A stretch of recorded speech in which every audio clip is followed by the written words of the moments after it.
Maaliwalas ang umagang yun sa bayan ng Munting Lawa. Sa harap ng patahian ni Mang Rafa at Aling Ella ay masaya ang takbo ng kanilang negosyo. Tila ba walang mangyayaring masama kailanman. Ang kambal na sina Leia at Nora, 14 na taong gulang at mga anak ng negosyante, ay masiglang nag-aayos ng mga sinulid, tela at sinampay ng uniforme ng mga estudyante na siyang produkto sa patahian. Kuya Romy, ito na po yung pinatahi ninyong pantalon. Sa uulitin po ulit, Kuya Romy. Basayang inabot ng kambal ang nakatupi ng pantalon ng isa sa mga suki nila. Nagpasalamat ang Ginoo dahil sa kahusayan ng kambal, dahil talaga namang nasunod ang gusto niya. Bukod sa pagiging magalang ng dalawa, ay masinop talaga sila dahil ito ang laging tinuturo ng kanilang mga magulang sa kanila. Nasa negosyo ay hindi ka lang dapat nakatingin sa kung ano ang kikitain mo. Dapat marunong ka rin makibagay sa kahit sinong makakaharap mo. Pagkabigay ng bayad ay umalis na kaagad si Mang Romy. Tuwang-tuwa naman ang kambal dahil may dagdag ipon na naman sila. Ano sa tingin mo, sis? Ilalagay pa natin ito ngayon sa alkansya o gagasasin natin? Baka nagugutom ka o meron kang gustong bilhin sa pamilihan. Siguro, ang gawin natin, yung 50 pesos ihulog natin. Tapos yung matitira, yun na yung ipang merienda natin sa palengke mamaya. Tapos pumunta tayo ng perya. Maganda nga yung naisip mo. Tara na at magpaalam na tayo kay mama at papa. Sige. Nagpunta na nga ang kambal sa opisina ng kanilang mga magulang para makapagpaalam. Naabutan nila roon si Tatay Rafa na may kausap sa telepono. Samantalang ang kanilang nanay Ella naman ay gumagawa ng disenyo ng damit sa malinis na papel. Ma, pa, magpapaalam po sana kami ni Nora. Pupunta lang po kami ng palengke para kumain. Tapos po, didiretso kami sa perya. Tapos naman na po kami sa gawain dito sa patahian eh. Tsaka kumita na po kami ng 150. Ihuhulog po namin yung 50 pesos sa alkansya namin. Tapos po, yung 100 ang gagamitin namin sa pambili ng pagkain at pagpunta sa perya. Payagan niyo na po kami, Mama at Papa. Please. Natuwa ang mag-asawa sa itsura ng kanilang mga anak kung paano makiusap. Nagkunwari pa silang hindi pumayag. Pero sa huli pinagbigyan din nila ang kambal. At hindi lamang yun, sinabi rin ni Tatay Rafa na ihulog na nila sa alkansyang 150 pesos na kinita nila sa pananahi. Binigyan na lang sila ni Nanay Ella ng tag-100 para meron silang panggasto sa pagkain sa palengke at sa perya. Laking tuwa ni Leia at Nora, kaya pinapak nila ng halik ang mga magulang. Kitang-kita ang saya sa mukha ng buo nilang pamilya. Wala silang kamalay-malay na yun na pala ang huling hapon na magkakasama silang masaya. Si Mang Rafa ay kilala sa kanilang lugar bilang mabuting tao. At si Aling Ella naman ay hindi rin nagpapahuli sa pagtulong sa mga kapitbahay. Kaya't kahit malit lang ang patahian nila, ay malaki ang respeto sa kanila ng buong komunidad. Ngunit sa likod ng lahat ng ito, ay nagkukubli ang selos at inggit ng ilang kamag-anak. Lalo na ang pinsang si Freddy at ang asawa nitong si Aguilar, na tila hindi matanggap na naungusan sila sa buhay ng masipag na mag-asawa. Pagsapit ng gabi, habang tahimik ang buong bayan at habang nag-aaliw ang kambal sa perya, ay ilang putok ang yumanig sa paligid ng Munting Lawa. Ilang kilometro lang mula sa tahanan ng mga Benene. Walang kamalay-malay sina Leia at Nora na may nangyari ng masama sa kanilang mga magulang. Pag-uwi nila ng bahay pasado 8:30 ng gabi, ay nagulantang sila nang makitang ama at ina na wala ng buhay sa loob ng sasakyan. Si Ginoong Rafa ay nakasubsob sa manibela ng kanilang sasakyang nakaparada sa gilid ng kalsada. Butas ang kanyang bungo dahil sa tama ng baril sa ulo. Si Ginang Ella naman ay 2 tama ng baril sa dibdib. Tila gumuho ang mundo ng kambal nang mapagtanto na patay na ang kanilang mga magulang. Kinabukasan ay nabulabog nga ang buong bayan nang matuklasang patay na sina Mang Rafa at Aling Ella. Ayon sa pulis na nag-iimbestiga, isa sa tinitingnang anggulo ay binaril ni Mang Rafa ang kanyang asawa sa dibdib bago to nagpakamatay. Hindi yun mapaniwalaan ni Leia at Nora dahil alam nilang hindi ganun ang kanilang mga magulang. Kahit ang mga taga roon ay hindi rin naniniwala sa sinasabi ng pulis. Pero natagpuan kasi mismo ang baril na hawak-hawak pa ni Mang Rafa at wala nang ibang fingerprint na naiwan sa loob ng sasakyan bukod sa kanilang dalawa. Nagkaroon tuloy ng haka-haka ang ilang mga tsismosa na nagkaroon ng kalaguyo si Ginang Ella kaya ito nangyari. Hindi yun matanggap ng kambal dahil alam nilang mabubuting tao ang kanilang mga magulang. Nora, anong gagawin natin? Wala na sila mama at papa. Paano na tayo nito ngayon yan? Hindi ko rin alam, Leia. Pero isa lang ang sigurado ko. Hindi magagawa ni Mama ang binibintang sa kanya. Walang kalaguyo si Mama. At hindi siya magagawang saktan ni Papa. Alam ko yun. Pero wala na sila. Kahit anong gawin natin, hindi na sila babalik. Natatakot ako. Paano na tayo, Nora? Paano na tayo? Mama! Papa! Bakit niyo po kami iniwan kaagad? Kung sino man po ang gumawa nito sa inyo, Ma, Pa, makukuha niyo rin po ang hustisya. Nagyakapan na lamang ang magkapatid dahil sa matinding sakit ng kalooban na kanilang nararamdaman. Habang naghihinagpis sila sa nangyari, ay nakatayo naman sa hindi kalayuan ng mag-asawang Freddy at Aguilar.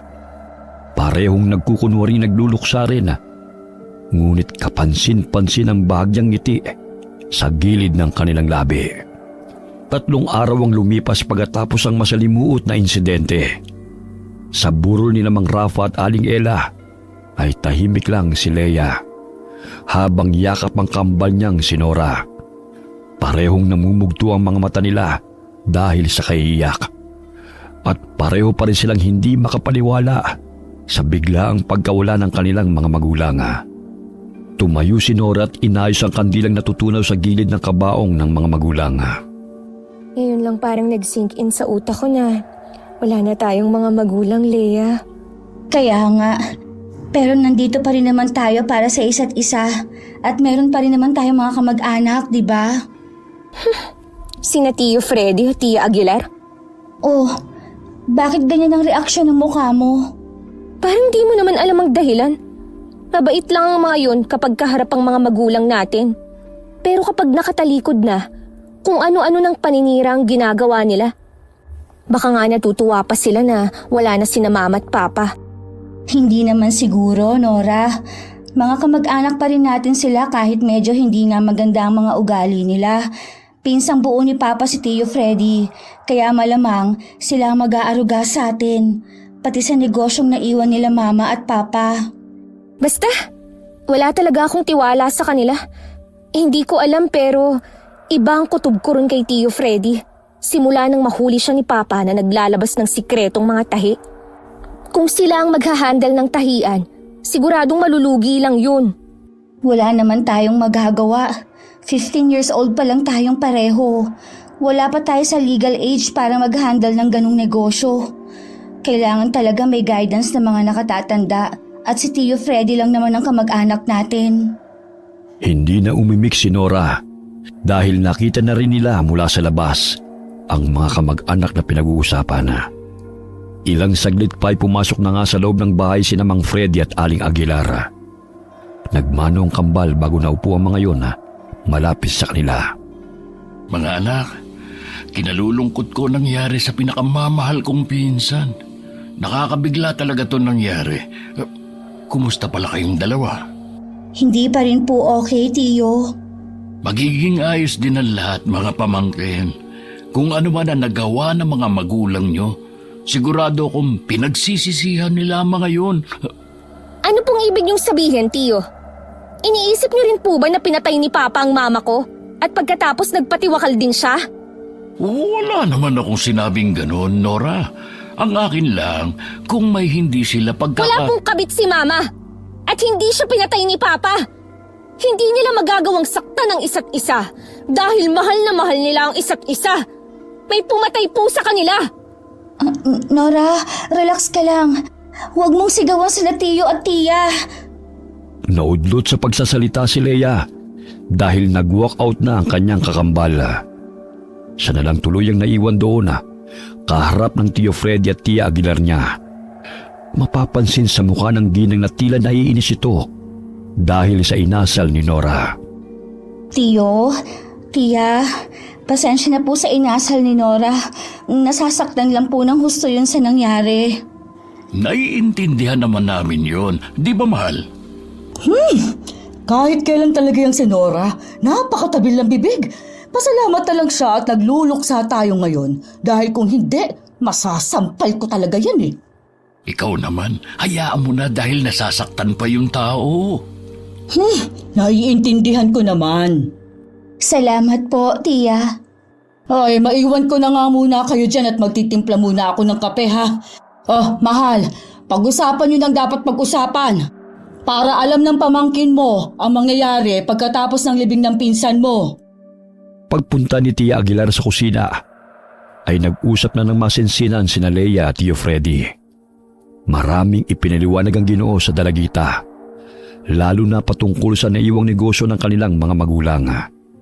Wala namang magawa si Leia kundi ang sumang-ayon na lamang ng sumang-ayon sa mga sinasabi ng kanyang tiyuhin.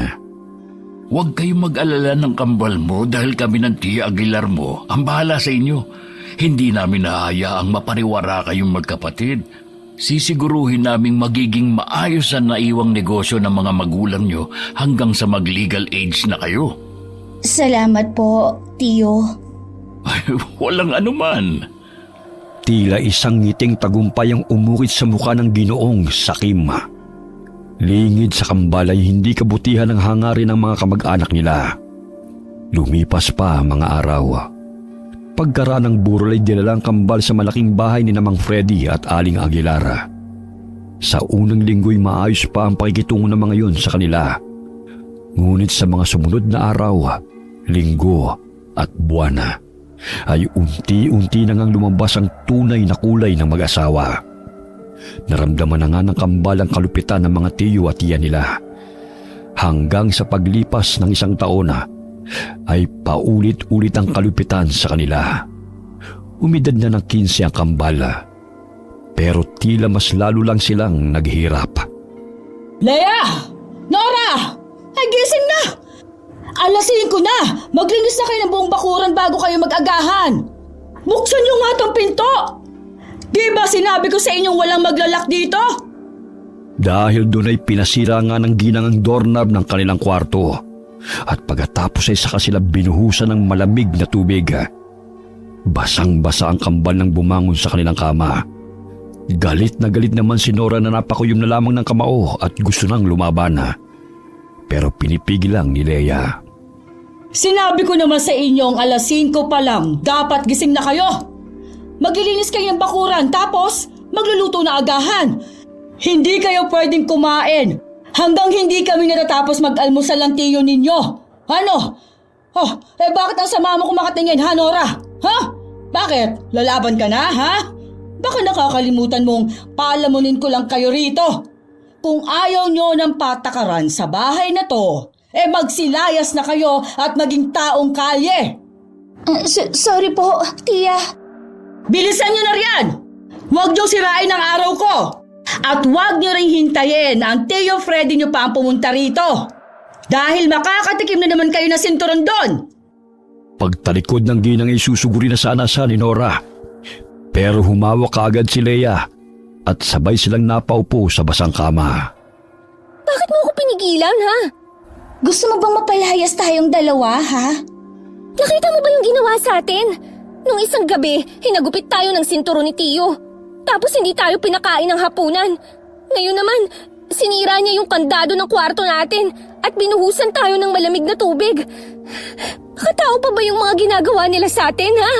Mas gugustuhin ko ng mapalayas kaysa magtiis sa pagmamalupit nila. Saan tayo pupulutin kapag pinalayas tayo ng mga yon, ha? Nag-iisip ka ba, Nora?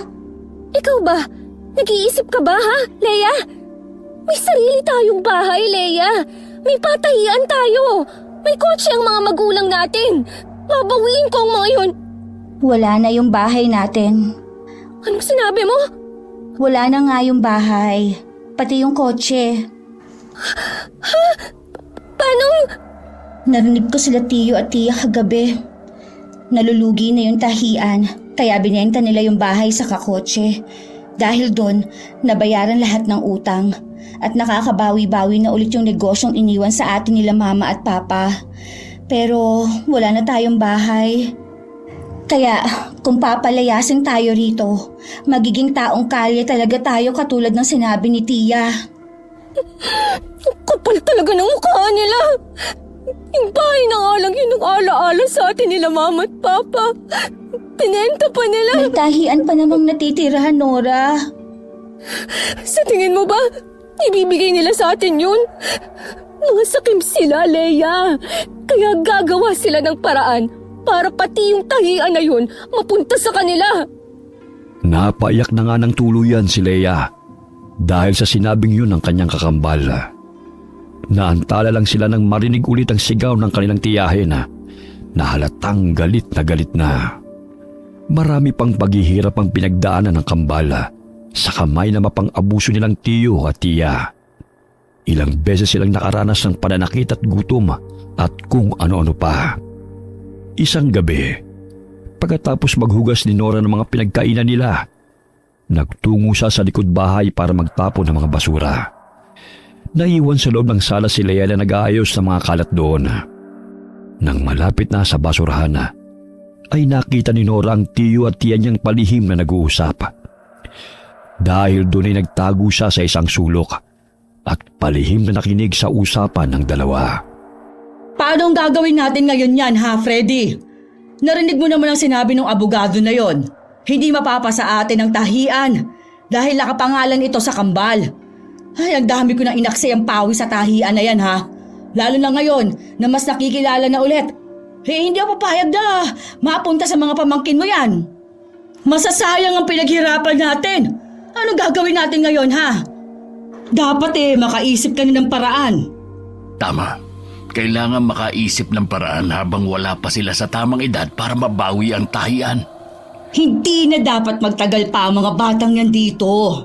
Hindi natin yan napapalitan hanggat nabubuhay sila. May naisip na akong paraan na siguradong magugustuhan mo, mahal ko. Nang ipaliwanag ni Mang Freddy ang plano, ay kitang-kita nga ang tuwa sa mukha ng kanyang asawa. Subalit nanlaki naman ang mga mata ni Nora dahil sa mga nalaman na.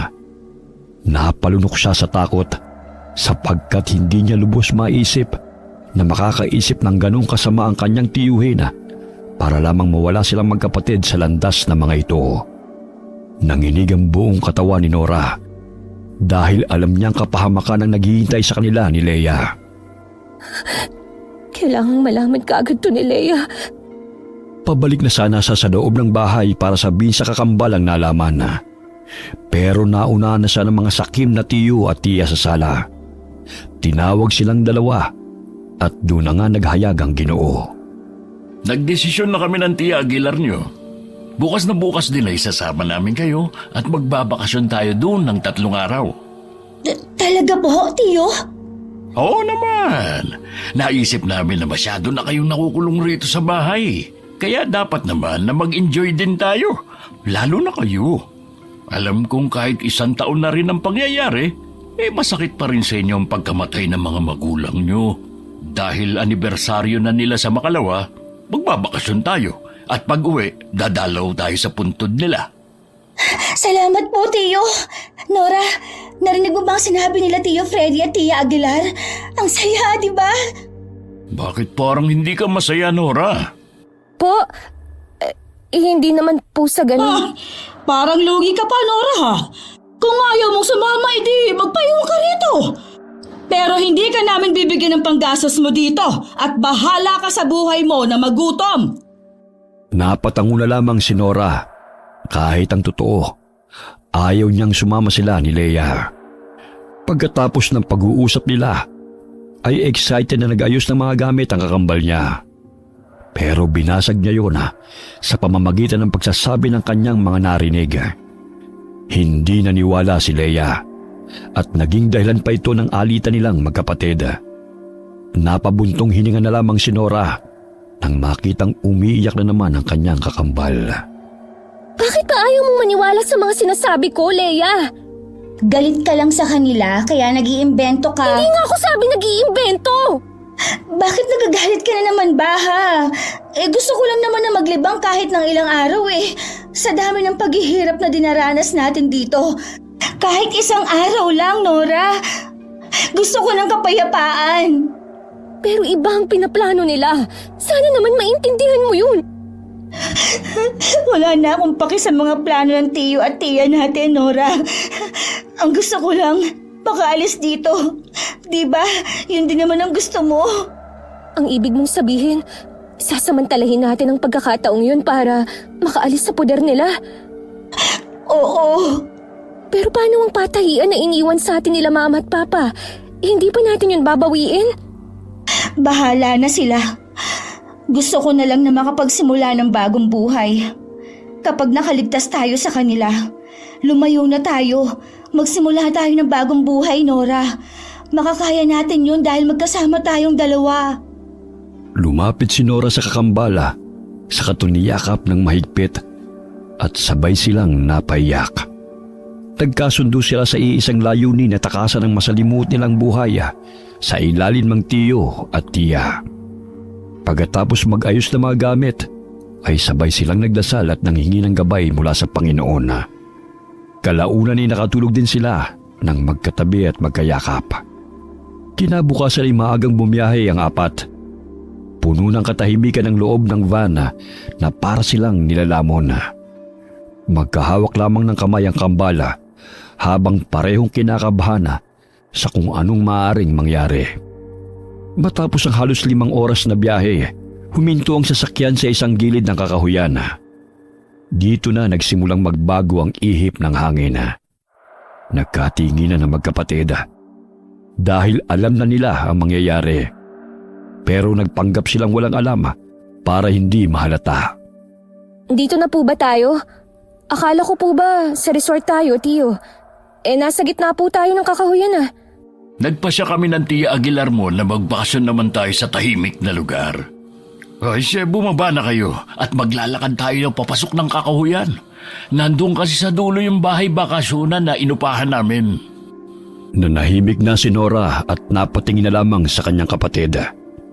Ilang saglit pa, ang hangin ay para bang mayroong ibinubulong at ang mga dahon ay tila gumagalaw sa paraang hindi normal. Parang may mga matang nakatingin mula sa dilim. Napamasid na naman ang magkapatid habang magkahawak ng kamay. Kukuha lang ako ng tiyempo. Tapos, tatakbo na tayo, ha? Sabi ko naman sa'yo, diba? Hindi totoo yung bakasyon na sinasabi nila. Kinakabahan ako, Nora. Huwag kang kabahan. Kasama mo ko. Hindi natin iiwan ng isa't isa. Anong pinagbubulungan nyo dyan, ha? Magmadali nga kayo't nahuhuli na kayo. Pati ba naman dito ang kukupan nyo? Mahal, huwag ka nang magalit. Araw to ng bakasyon natin. Konting tiis na lang at makakarating na rin tayo doon sa pupuntahan natin. Oo, talagang kaunting tiis na lang. Magmadali na kayo, Leia, Nora! Opo. Sumunod na nga kaagad ang kambal sa kanilang tiyo at tiya. At halos 1 kilometro na silang naglalakad sa gitna ng masukal na kagubatan ay hindi pa rin nila nararating ang sinasabing bahay bakasyonan. Alam naman nila pare-pareho na wala talagang matutuluyan sa lugar na yon. Dahil doon ay mas lalong kinabahan si Leia. Napahigpit ang kapit niya kay Nora na alerto pa rin sa paligid. Ilang saglit pa ay nagpasa na nga ang kanilang tiyo at tiya na tumigil. Inilatag ng dalawa ang mga pagkain at inalok na sila. Noong unay ayaw pa nga sanang kumain ang magkapatid. Pero nang makita nilang kumain din ang mag-asawa, ay sumunod na rin sila. Nasiguro na kasi nilang walang laso ng pagkain. At mabilis na lumipas ang oras Marami pa silang napag-usapan patungkol nga sa mga plano sa naiwang negosyo ng magulang ng kambal. Inabot na sila ng 3:00 ng hapon kaya hindi na nakatiis si Leia. Tia, Tio, akala ko po ba pupunta tayo sa isang bahay bakasyonan? Bakit kanina pa po tayo rito sa gitna ng gubat? Camping po ba ang gagawin natin? Anong natin ang sinasabi mo? Walang natin, Leia, ha? Walang bakasyon na magaganap. Hindi yun totoo. Sinabi ko naman sa'yo kagabi, Leia. May masama silang plano sa atin. Kaya nila tayo tinala rito. Kaya tara na at umalis na tayo. Isumbong natin sila sa mga pulis. Kaagad hinatak ni Nora ang kakambal at nang akma na silang aalis ay biglang tumayo si Mang Freddy at may dinukot sa bag nito. Umalingaw-ngaw ang putok ng barela na tumama sa isang puno na malapit sa magkapatid. Napahinto ang mga dalagita habang ang tiyo at tiya nila ay naririnig nilang nagtatawanan sa likuran. Sige, tumakbo kayo. Parang maging pataba na lang kayo sa kagubatan. Harap dito. At huwag kayong magtatangkang humakbang. Dahil hindi ako magdadalawang isip na pasabugin ang mga bungo nyo. Tio, ano po ang gagawin niyo sa amin? Wala namang kaming gagawin sa inyo. Magbakasyon nga ang gusto mo, di ba? Kaya ngayon, tutuparin namin yun ng Tia Aguilar nyo. May iiwang kayong dalawa rito. Huwag niyo po kaming iwan dito. Hayaan mo na sila, Leia. Mga halangang kaluluwa ng mga yan. May araw din kayo. Isang malakas na sampalang pinaunday ni Aling Aguilar sa pisngi ni Nora. Sinundan pa yun ng pagsabunot hanggang sa humandusay sa lupa ang kawawang dalagita. Dahil doon ay napaiyak na ng tuluyan si Leia habang pinagmamasdan ng kaawa-awang kakambala na ginugulpi ng tiyahin nila. Matagal ko nang gustong gawin yan sa'yo eh. Pasalamat ka talaga, ha? Dahil naaawa pa ako sa'yo, Bruhilda ka. Ikaw ang Bruhilda! At talagang sumasagot ka pa, ha? Ano yan, mahal? Hayaan mo na sila. Dahil hindi na rin naman makakabalik ang mga yan kahit anong gawin nila. Habang nakatutok ang barela, ay hinihila ni Freddy ang lubid mula sa baga at mabilis na tinalian ng mga kamay ng kambal. Tumulong na rin ang kanyang asawa na panay pa rin ang pananakit, lalo na kay Nora. Tuwang-tuwang matabang ginanga habang pinagmamalupitan ng mga pamangkin. Huwag kang mag-alala dahil hindi naman kayo mamamatay agad. May mga pagkain kaming iniwan sa inyo. Makipag-unahan na lang kayo sa mababangis na hayop na makakaamoy niyan. Eh kung gusto nyo, hayaan yung kagatin kayo ng mga hayop. O baka may kung anong nilalang dito na pumatay sa inyo. Nagpumiglas ang dalawa, kaya pinagsasampal na naman sila ni Tia Aguilar. Natuwang-tuwa talaga sa mga nakikita. Binugbog niya ng husto si Nora. Halos malamog ang mukha nito, kaya hindi na rin muna sila nagpumiglas pa. Tio, Tia, bakit niyo po ginagawa sa amin to? Pamilya niyo po kami. Huwag niyo po kaming iwan dito para mamatay. Bakit ko naman gagawin yun? Kung yung pinsang buo ko nga, natatay nyo, napatay ko. Kayo ba kaya na mga walang kwentang paslit? Ano pong sinabi niyo, Tio? Sinasabi ko na nga ba, may kinalaman kayo sa pagkamatay ng mga magulang namin. Mga sakim kayo! Kinuha niyo ang lahat sa amin! Kapag nakawala ako rito, gagantihan ko kayo! Ah! Ang angas mo talagang babae ka no? Eh kung paputukin ko kaya yung ulo mo, katulad ng ginawa ko sa tatay mo. Sige, gawin mo! Patayin mo na ako, Tio! At sinisiguro ko po sa inyo na kahit sa hukay, babangon ako para magiganti! Ah! Barilin mo ng hayang sutil na yan! Nanggigigil ako sa bunganga niyan eh! Manahimik kang tambuhala kang babaeng pangit ka! Kapag nakawala ako rito, babalikan ko kayo! Maghihiganti ako dahil sa ginawa niyo sa mga magulang namin! Malalakas na sampal, suntok, sipa at sabunot na naman ang natikman ni Nora sa kamay ng malupit niyang tiyahin. Si Leia naman ay umiyak na lang ng umiyak habang takot na takot sa maaaring mangyari sa kanila sa gubat. Matapos ang matinding pananakit at pangungutya, ay umalis na ang mag-asawang Sakim at iniwang sugatan sina Leia at Nora. Walang nagawa ang kambal kundi ang mag-iyakan na lamang habang unti-unting lumulubog ang haring araw. Maya-maya pa nga nang tuluyang dumilim ang paligid at unti-unting napalitan ng takot ang katahimikan ng gubat. Napansin ng kambal na tila may mga aninong gumagalaw sa paligid. Malamig ang ihip ng hangin at sa bawat pagdampi nito sa kanilang balat ay matinding kilabot ang hatid. Nora, may gumagalaw sa mga puno. Parang may mga tao o hayop. Anong gagawin natin? Natatakot na ako. Baka dito na nga tayo mamatay. Sipain mo yung bato sa paa mo, dali! Huwag ka matakot dahil nandito ako! Kasama mo ako, Leia! Pagkasipa ng bato ay kaagad na kinuha yun ni Nora kahit nakatali ang kanyang mga kamay. Kiniskis niya roon ang tali hanggang sa maputol ang paunti-unti ito. Nang makakawala na siya, ay dali-dali niyang nilapitan ang kakambal at kinalagan din ito.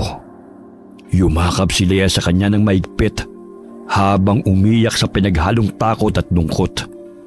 Inalo niya ang kapatid hanggang sa gumaan ang pakiramdam nito. Makakaalis tayo rito at makakaganti tayo sa mga walang yang yun. Pangako! May mga gumagalaw na kung ano sa paligid, Nora. Dahil doon ay nagmadali na sila sa pagtahak sa madilim na kagubatan. Kahit walang nakikita, ay sinikap nilang makaalis doon sa pamamagitan ng pangangapa.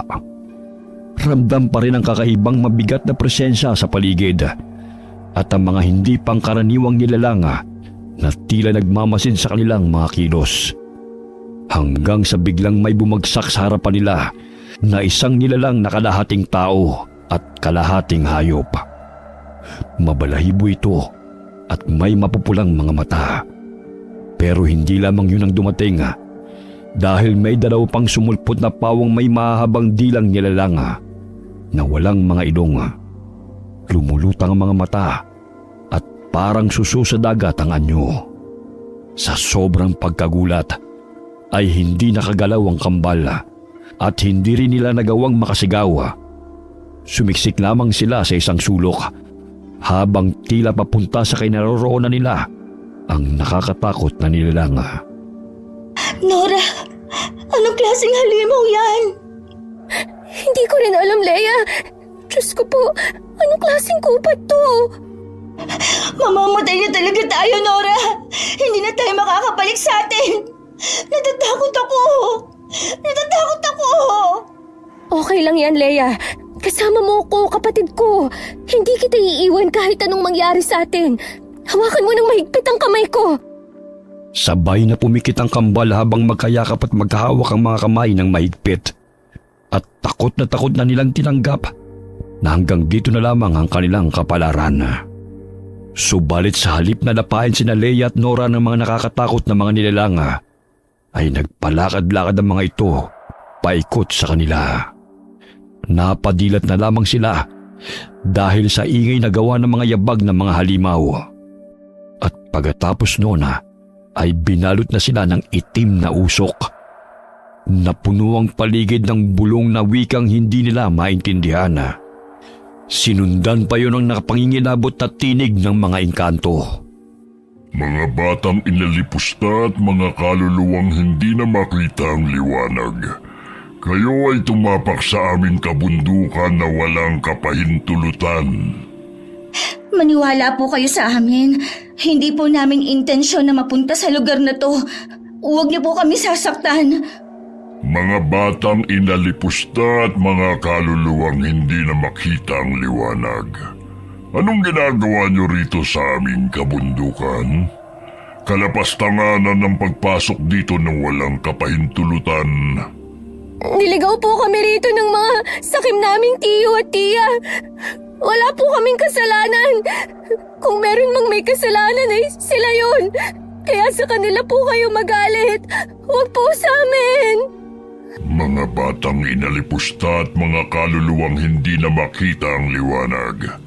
Dahil sa pagtungtong nyo sa aming kagubatan ng walang pahintulot, kayo ay aming tatatakan. Lumabas ang engkantong may katawan ng lalaki pero walang mukha. Sa halip ay may isang bunganga sa dibdib nito ang nagbigkas ng mga wikang hindi nila maintindihan. Dahil doon ay nagyakapan na lang ulit ang magkapatid na takot na lalo sa mga nangyayari. At ilang saglit pa ay narinig na nga nila ulit ang engkanto na nagsalita ng nakakakilabot na bagay. Dahil sa inyong ginawang mga lapastangang nilalang, kayo ngayon ay magiging aswang uhong. Pagkatapos bigkasin ng engkanto ang mga katagang yun, ay biglang sumakit ang katawan ni Leia at Nora. Ang kanilang mga matay bigla na lamang lumuwa at ang kanilang mga ilong ay unti-unting nawala. Ang bibig nila'y naging bilog na parang itim na balon na may matatalim ng ngipin. Ang balat nila'y naging madulas na parang sinabuyan ng langis na malagkit. At sa kanilang dibdib ay tumubo ang isang itim na kabuti. Anong nangyayari sa atin, Nora? Hindi ko alam. Anong ginawa niyo sa amin? Simula sa oras na ito, sa tuwing hahalik ang araw sa karagatan, sa tuwing sasapit ang kadiliman ng gabi, ay magpapalit kayo ng anyo bilang isang aswang uhong. Matatakam kayo sa lahat ng nilalang na may sariwang dugo at karne, mapatao man o hayop. Sa tuwing makakapambiktima kayo, ay mag-iiwan ito ng itim na kabuti. Bilang tanda na kayo ang may gawa ng karumal-dumal na krimen. Ito ang bubuhay sa inyo at magbibigay ng kakaibang lakas para sa galit at paghihiganti. Humayo kayo at gawin ang inyong misyon. Pagkatapos sabihin niyo ng itim na engkanto, ay unti-unti siyang naglaho sa dilim. Pati na rin ang 3 pang halimaw na nagpapaikot-ikot sa kanila na may gawa ng itim na usok. Nang mawala ang mga yun, ay unti-unti ring bumalik sa dating anyo ang kambala at parehong nawalan ng malay tao. Kinabukasan, nagising ang magkapatid dahil sa ingay ng mga ibong humuhuni. Napatakan pa sila ng tubig hamog, kaya halos magkasabay silang napabalikwas ng bangon. Matapos magkatinginan, ay naalala nila ulit ang nangyari. Kaya mabilis silang nagyakapan gawa ng takot. Nora, totoo ba yung nangyari kagabi sa atin? Naging mga halimaw tayo?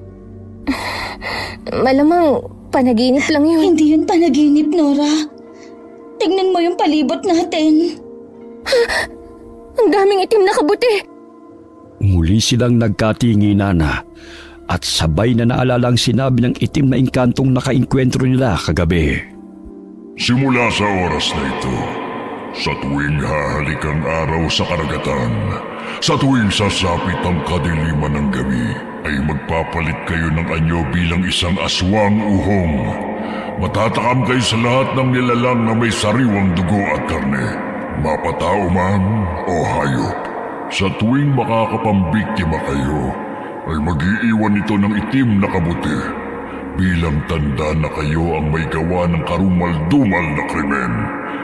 Ito ang bubuhay sa inyo at magbibigay ng kakaibang lakas para sa galit at paghihiganti. Humayo kayo at gawin ang inyong misyon. Diyos ko po, totoo nga yung pagiging halimaw natin kagabi, Nora. Magiging halimaw na tayo. Anong gagawin natin? Huwag mo na munang isipin yun, Leia. Tara na at umalis na tayo rito sa nakakatakot na gubat na to bago pa magpakita yung itim na engkanto sa atin. Dali-dali na nga nilang nilisan ang nasabing lugar at hindi sila tumigil kahit pagod at gutom na sila pareho. Halos kalahati ng araw ang ginugol nila hanggang sa makalabas na ng nasabing gubat. Nang nasa masukal na kalsada na sila, ay sinundan na lamang nila ang daan na yun. Hanggang mga pasado 5:30 ng hapon ay may nakita silang ilang kabahayan. Dali-daling tumakbo ang magkapatid at humarap sa mga tao. Pwede niyo po ba kaming tulungan? Uhaw at gutom na po talaga kami ng kambal ko. Nawala po kami sa gubat dahil niligaw kami ng tiyo at tiya namin. Parang awa niyo na po sana. Kahit makakain lang kami ngayon ng kaunti o makainom. Hindi po kami masasamang mga tao. Isang ginang na nagngangalang Salome ang nagbigay sa kanila ng tinapay at tubig. Mahirap lang din ang ginang, kaya katiting lang din ang naibigay niya na pinagpasalamat naman ng kambal.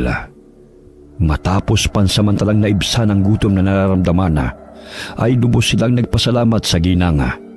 Inaya pa silang doon muna matulog. Nasasang-ayunan na sana nila. Pero nagsimula ng makaramdam ng hindi maganda si Leia. Nora, may kakaiba akong nararamdaman sa loob ng katawan ko. Parang may kung anong init na gustong kumawala. Parang may... Gusto kang kainin? Paano mo nalaman? Nararamdaman ko na rin ngayon, Leia. Lumalakas ang pang-amoy ko sa sariwang dugo at karne sa paligid. Ganito yung sinabi ng itim na engkanto. Kapag palubog na ang araw, matatakam tayo sa kahit anong klase ng sariwang dugo at karne. Magiging halimaw na naman tayo. Kailangan na nating umalis sa lugar na to. Napagpasya na nilang lisanin ang lugar. Pero bigla namang lumabas ng kubo si Aling Salome. Nakangiti yun sa kanila at sinabi na handa na ang tutulugan ng kambal. Nang makita nilang ginang, ay mas lalong tumindi ang init ng pakiramdam sa loob ng katawan nilang gusto nang kumawala. Hanggang sa tuluyan ng lumubog ang araw at hindi na nila nakontrol ang sarili. Unti-unting nagpalit ng anyo ang magkapatid bilang aswang uhong at walang pag-aalinlangan nilang dinamba si Aling Salome hanggang sa bawian nito ng buhay. Pagkatapos nilang iwan ng lasug-lasug na katawan ng kaawa-awang ginang, ay unti-unti yung tinubuan ng mga itim na kabuti sa iba't ibang parte ng katawan. May maliit at may malalaki. At hindi lang doon natapos ang karumal-dumal na krimen dahil sinalakay din nila ang iba pang 6 na kabahayan. Umalingaw-ngaw ang sigaw ng kamatayan sa dakong yun at wala silang itinirang buhay. Bata, matanda, o maging hayop. Nang mapagtanto nila ang mga nagawa, takot silang nagkatinginan sa harap ng mga biktima na unti-unti nang tinutubuan ng itim na kabuti. Ano tong ginawa natin, Nora? Pinatay natin yung mga tao rito, pati yung mga alaga nilang hayop. Mamamatay tao na tayo. Ang sarap sa pakiramdam, Leia. Busog na busog ako. Anong sinasabi mo, ha? Naririnig mo bang sarili mo? Pati ba ang utak mo? Sinakop na ng pagiging halimaw? Ayaw ng kalooban ko tong nangyayari. Pero hindi mapigilan ng isip at pagdanasa ako na maging masaya, Leia. Busog na busog ako. Ayoko nito, Nora. Ayoko maging aswang uhong. Ayoko maging mamamatay tao katulad nila Tio Freddy at Tia Aguilar. May magagawa ba tayo para rito? Ito ang binigay sa atin ng itim na engkanto. Bakit di na lang natin yakapin? Natigilan na si Nora dahil tumakbo palayo ang kakambal niya dahil sa sobrang takot sa kanilang nagawa. Sinundan niya ang kakambal hanggang sa mapunta na naman sila sa kakahuyang malapit doon. Ramdam ang katahimikan ng gabi, ngunit hindi payapa. Sa bawat hakbang ng kambal ay kumikislap ang kanilang madulas at makintab na balat sa liwanag ng buwan. Ang kanilang mga matay nakaluwa at parang galit na galit sa mundo. Paghinto nila ay muli niyang pinagmasdan ang sarili at muli siyang naiyak. Tumayo naman sa likuran niya ang kambal habang seryoso siyang pinagmamasdan. Ayoko maging halimaw. Ayoko maging ganito. Bakit hindi na lang ako namatay sa kamay ng mga sakim kong tiya at tiyo? Natatakot ako sa sarili kong anyo. Hindi ko ito matatanggap. Leia, hindi tayo dapat matakot sa anyo natin ngayon. Hindi tayo nabuhay sa mundong to para lang masaktan. Gagamitin natin ang pagiging aswang uhong para makapaghiganti sa mga sakim nating kamag-anak. Lalo na sa ginawa nilang paninira sa pamilya natin, sa pagsira sa pagkatao ni Mama at Papa, at sa pagpatay sa kanila. Gusto ko ang sinasabi mong yan. Pero natatakot ako na baka hindi na naman natin makontrol ang mga sarili natin, Nora. Nakita mo ba yung ginawa natin doon sa mga tao kanina? Pinatay natin yung taong nagpakain sa atin at balak magpatuloy sa atin. Pati yung mga inosenteng tao at hayop. Wala tayong itinira, Nora. Naririnig ko pa rin ang mga boses nilang nagmamakaawa hanggang ngayon. At ang ikinatatakot ko, kahit ayokong gawin ang bagay na yon, pero parang natutuwa ako sa nangyayari. Takam na takam ako sa kanila. Yakapin mo na lang kesa labanan, Leia. Mas madali mong matatanggap ang lahat. Ayoko magpasakop sa pagiging halimaw, Nora. Hindi ako to. Hindi tayo to. Hindi tayo mga halimaw. Oo, hindi tayo mga halimaw. Pero ginawa tayong halimaw ng mga taong nakapaligid sa atin. May dahilan kung bakit tayo naging aswang uhong. At gagamitin ko ang dahilang yun para makaganti sa pumatay sa mga magulang natin at sa nanira ng buhay natin. Pangako ko sa iyo, Leia, pagkatapos nating maipaghiganti sila Mama at Papa, hahanap ako ng paraan para makalahya tayo sa sumpa ng itim na engkanto. Hindi ako titigil hanggat hindi nakakakuha ng gamot para maalis tayo sa pagiging aswang uhong. Sa ngayon, gamitin natin ang lakas na to katulad ng sinasabi ng itim na engkanto. Gawin natin ang misyon natin sa buhay. Pagbayarin natin sila Tio Freddy at Tio Aguilar. Natatakot ako na baka habang tumagal, hindi na tayo makabalik. Huwag kang matakot, Leia. Pansinin mong mabuti. Kahit hindi na normal ang anyo natin, mulat pa rin naman ang mga diwa natin. Ibig sabihin lang nito, alam pa rin natin ang ginagawa natin. Alam pa rin natin ang tama at mabuti. Yung nangyari sa kanila, dala lang yun ang sobrang pananabik natin. Pero naniniwala akong makokontrol din natin ang sarili natin. Kaya sa halip na tuluyan tayong magpakalulong o matakot sa pagiging aswang uhong natin, gamitin natin to bilang sandata laban sa mga walang yan nating tiyo at tiya. Dahil sa sinabing yun ni Nora, ay huminahon ng kanyang kakambal at tumigil sa pag-iyak. Nagyakapan ulit sila at nanatili na muna sa kakahuyan hanggang sa sumikat ang araw. Nang nasaan yung tao na sila, ay kagad silang umalis sa lugar na yon dahil nakarinig na sila ng mga sigawan mula sa kabahayang sinalakay nila kagabi. Nalulungkot man sa nagawa nila, ay tinanggap na lamang nila ang lahat dahil wala na rin naman silang magagawa pa. Nagpatuloy sila sa pagtahak sa masukal na daan hanggang sa may nakita silang matandang lalaki na namumulat ng tuyong kahoy. Payat yun at may tangkay na buntal na sumasayad sa lupa. Sa kaliwang kamay naman ay bitbit ng matandang lalaki ang isang bayong ng mga halamang gamot. Nora, iwasan natin siya. Baka maghinala siya sa atin. Matanda lang siya. Wala siyang magagawa laban sa atin, Leia. Ayoko siyang saktan. Teka, parang may kakaiba sa matandang lalaki. Oo nga, nararamdaman ko rin. Delikado ang matandang yan kaya tama ka.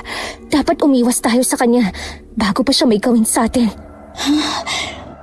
Baka isumbong pa niya na tayong gumawa ng krimen din sa kabahayan. Naudot na sa pag-uusap ang magkapatid dahil pagtingin sa kanila ng misteryosong matandang lalaki ay bigla itong ngumiti. Dahil doon ay mas lalong kinabahan at naalarma ang dalawa. Nagmadali sila sa paglalakad hanggang malampasan ng matandang Ginoo na sinusundan lamang sila ng tingin. Nang medyo makalayo-layo na, ay nakahinga sila ng maluwaga. Sabay pa nila yung nilingon at laking gulat nila dahil bigla yung nawala na parang bula. Saan nagpunta yung matandang yun? Sinasabi ko na nga ba, hindi siya ordinaryong matanda, Nora. Baka siya yung engkantong itim na nagbigay sa atin ng sumpa ng pagiging aswang uhong. Mukha ba akong engkantong itim sa inyo? Napasigaw ang kambal at sa sobrang gulat ay pareho pa silang napaupo sa lupa. Ngumiti naman ang Ginoo at naglahad sa kanila ng kamay para makatayo. Huwag kayong matakot, Leia at Nora. Alam ko na dadaan kayo rito kaya sinalubong ko na kayo. Paano mo kami nakilala, ha? Paano kung sabihin naming hindi kami yung tinutukoy mo? Kayo yung kambal na iniligaw sa kakahuyan, di ba? Mga anak kayo ni na Rafa at Ella. Siya nga yung itim na engkanto, Nora. Umalis na tayo rito. Baka dagdagan pa niya ang sumpa sa atin. Hindi nga akong itim na engkanto. Ako si Tatang Tiburcio. Albularyo ako na nagpapagala-gala rito dahil sa inyo. Noong nakaraang taon, nagkaroon ako ng pangitain at pinapunta ako sa lugar na ito ng tadhana. Matagal ko nang hinihintay ang pagdating ninyo. Salamat at nagkatagpo rin tayo. Ano po ang ibig niyong sabihin? Kayo ang mga tinatakan ng itim na engkanto, hindi ba? Pinili nila kayo para bigyang buhay ang sumpa sa mga taong naninira sa kanilang kagubatan. Pinili nila kami? Pero hindi po namin to ginusto. Alam ko. Kaya nga ako narito mula sa malayong lugar.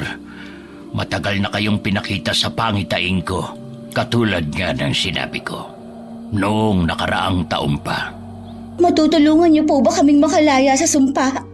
Oo, pero hanggang di ko pa nakukumpleto ang mga sangkap, hindi ko magagawa yun. Sa ngayon ay nandito ako para pansamantalang remedyohan ang pagiging aswang ninyo. Kung susundin at gagawin niyo mga sasabihin ko, ay malalayo kayo sa mga krimeng katulad ng ginawa niyo kagabi doon sa mga tagong kabahayan. Kung naniniwala kayo sa mga sinasabi ko, sumunod kayo sa akin. Kung hindi naman, papayagan ko kayong makalampas.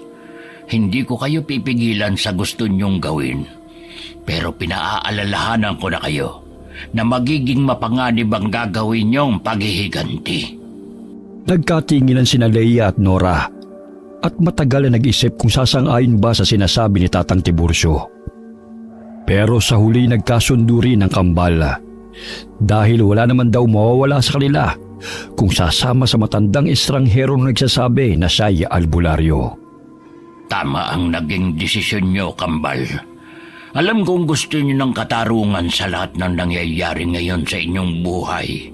Lahat tayo ay kailangan ng hustisya, pero ang hustisya ay may sariling panahon.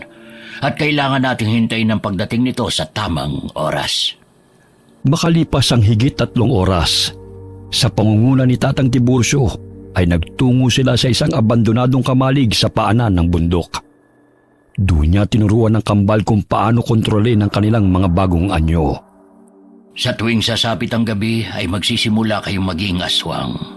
At ang sino mang may sariwang dugo at karne na makikita nyo ay walang awa niyong papatayin.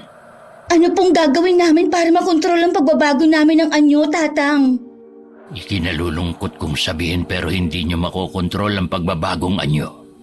Matibay ang sumpa ng itim na engkanto patungkol dyan, Pero ano po? pero magagamit nyo ang pagiging aswang sa tama kung hindi nyo hahayaang kainin ng galit ang inyong pag-iisip. At bukod doon, ay turuan nyo ang sarili nyo na hayop lang ang kainin sa halip na tao. Paano po namin gagawin yun kung matibay ang sumpa ng itim na engkanto? Hindi sakop ng sumpa ang inyong kaisipan. Kaya kung mapapansin nyo, sa tuwing nagpapalit kayo ng anyo, ay alam nyo pa rin ang nangyayari sa paligid. Matibay na katunayan yon na walang kapangyarihan ng sumpa ng itim na engkanto sa pag-iisip nyo. Hindi niya kayo kontrolado, pero malakas ang bulong niya. At kung hindi nyo yun hahayaan na maghari, ay magtatagumpay kayo. Kailangan nyo pa rin makatikim na sariwan dugo at karne para manatili ang inyong lakas. Ang magiging kaibahan lang ay hayop na ang dapat nyong kainin at hindi na tao. Sa ganong paraan ay mababawasan ang bigat sa inyong kalooban sa tuwing magiging aswang kayo. Makakabalik pa po ba kami sa dati? Kaya niyo po ba talagang alisin itong sumpa ng engkantong itim sa amin ni Leia? Ang aswang uhong ay may kakayahang padilimin ang loob ng isang tao o linisin ito. Depende kung anong landas ang tatahakin nyo. Kung sa paghihiganti, baka tuluyang kayong mawala. Pero kung ang layunin ay pagbawi ng hustisya, maririnig kayo ng langit. Ano pong ibig niyong sabihin? Ang pinakaunang sangka para ibalik kayo sa dati ay ang laman mismo ng kalooban ninyo. Kung ano ang pipiliin nyo, paghihiganti ba o pagkamit sa hustisya? Paano po namin mababawi ang lahat? Paano po namin mapaparusahan ng mga pumatay kay Mama at Papa, pati ang sumira sa buhay namin? Kung di po kami maghihiganti kay Tio Freddy at Tia Aguilar, paano po namin makakamit ang hustisya, Tatang? Katulad ng sinabi ko kanina, ang pinakaunang sangkap ay ang mismong laman ng inyong kalooban. Sa inyo pa rin nakadepende kung makakabalik kayo sa dati o mananatili sa pagiging aswang habang buhay. Nagkatinginan lang ang magkapatid matapos yung marinig sa matandang albularyo. Pagkatapos ng seryosong pag-uusap ay hinainan na sila ng makakain. Pinainom na rin sila ng mabisang tsaa na pampakalma at pampalinaw ng kaisipan. Pansamantala muna rin silang pinagpahinga dahil sa gagawing orasyon maya-maya. At mabilis na ngang lumipas ang oras. Pasado 5:30 ng hapon ay sinimula na ni Tatang Tiburcio ang orasyon. Gamit ang husay niya sa patungkol sa mga bagay na hindi pangkaraniwan ay nagbitiw siya ng kakaibang orasyon sa kambal. Habang nakahigay damang-dama ni Leia at Nora ang pagdaloy ng kakaibang enerhiya sa kanilang katawan. Maligamgam yun at nakakaginhawa sa pakiramdam. Kaya halos makatulog sila. Natapos ang orasyon eksaktong 6:00 ng gabi, kung saan lumubog na ang haring araw. Tatang, magpapalitan niyo na po kami bilang aswang uhong. Magtago na po kayo sa ligtas na lugar dahil baka kung ano pang magawa namin sa inyo. Saan naman ako magtatago sa kagubatan, Leia at Nora? Ngayon nyo masusubukan ang sinabi ko sa inyong pagkontrol sa inyong isip habang nasa katauhan ng pagiging aswang. Tatang naman! Nasisiraan na po ba kayo ng ulo? Kapag naging halimaw kami at nakain ka, sino na pong tutulong sa amin, ha? Kaya nga dapat nyong kontrolin ang mga sarili nyo. Hindi ako aalis dito at tutunghayan ko kung paano kayo maging isang aswang. Sinubukang tumakbo ng kambal palayo sa matandang albularyo. Pero huli na, dahil unti-unti na nga silang nagpalit ng anyo bilang aswang uhong. Kahit si Tatang Tiburcio ay nagulat nang makita ang kakaibang anyo ng aswang uhong. Ito rin kasi ang unang pagkakataon niyang makakita ng ganong klase ng nilalang. Nilalang na galing sa sumpa at binigyang buhay ng itim na engkanto. Grabe ang sumpang iginawad sa inyo ng itim na engkanto. Pero mapagtatagumpayan nyo yan dahil wala pang alagad ng kadiliman na nagwagi. Nagsimulang umatungal ang mga aswang uhong at nagpagala-gala ang mga nakausli nilang mga mata na parang suso. Ang mga bibig nilang parang balon ay panay ang pagdama sa paligid hanggang sa maamoy na nga nila ang matandang albularyo. Nang makita nila si Tatang Tiburcio na nakatayo sa isang sulok habang nakangiti, ay tila nanabik sila sa sariwang dugo at karne. Sabay na umungol ang magkapatid na aswang at mabilis na tinungo ang Ginoo. Nagbanggaan pa sila hanggang sila na naglaban dahil gusto nilang solohin ang matandang lalaki na hindi umaalis sa pwesto nito. Pakinggan nyo ang puso ng bawat isa dahil konektado kayong kambal. Labanan nyo ang bulong ng sumpa sa inyong utak at huwag nyo silang hayaang mamayani. Natumba ang Ginoo matapos ang mahawi ng nagtutulakang aswang. Nasugatan siya sa braso kaya tumagas ang masaganang dugo mula roon.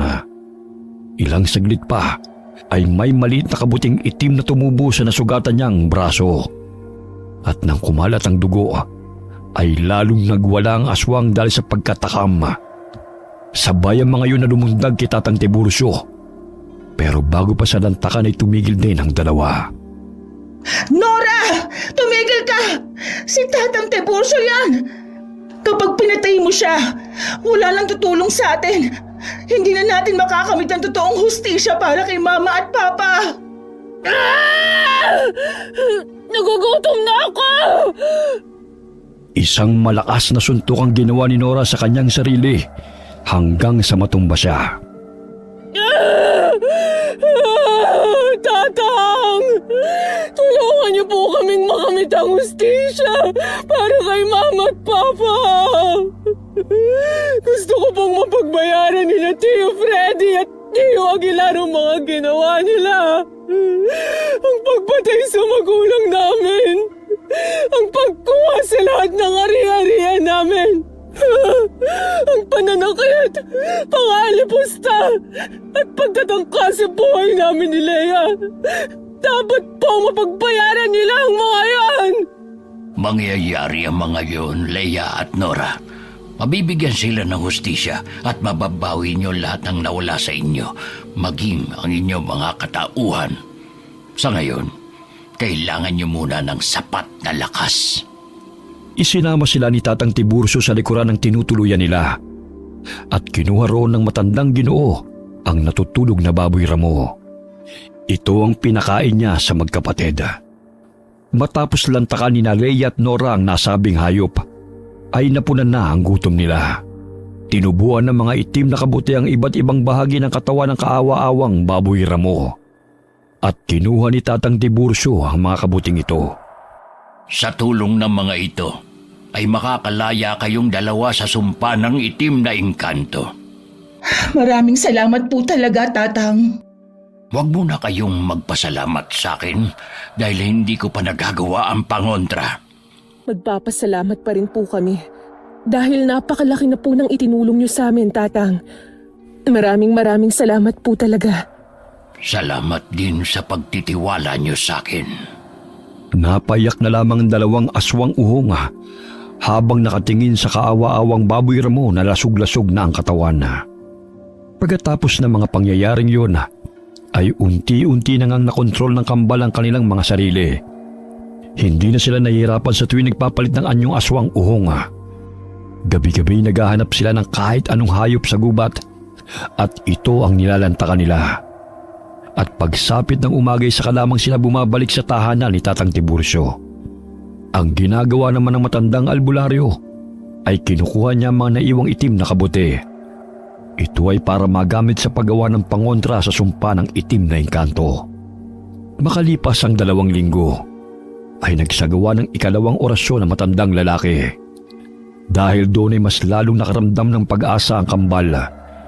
Hindi na sila natatakot sa bulong ng sumpa dahil binabaliwala na lang nila ito sa tuwing nasa anyo silang aswang uhong. Nang akala nilang ayos na ang lahat, ay bigla namang may dumating na hindi inaasahang pagkakataon. Biyernes ng gabi kung saan bilog na bilog ang buwan at malakas ang kapangyarihan ng kadiliman.